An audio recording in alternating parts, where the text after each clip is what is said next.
到心底一點曙光，劃破黑暗。受挫折，學會忍耐，用意志習慣等待，勇氣給我添上一點信心，盡情面對。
各位朋友，大家好，我係香港樂壇表舅父黎學斌。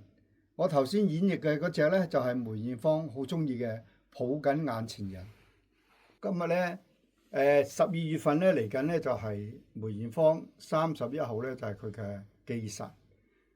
我將會喺廣州呢有一個紀念活動，演出係紀念佢嘅。到時呢，就會演繹佢啲歌。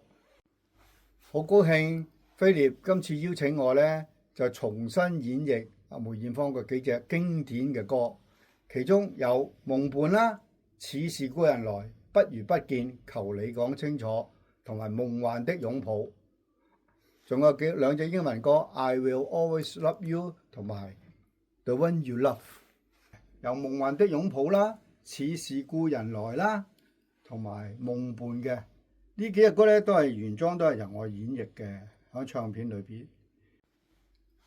呢次嘅演繹咧係重新編過嘅，希望大家會中意啦，有啲新嘅意思。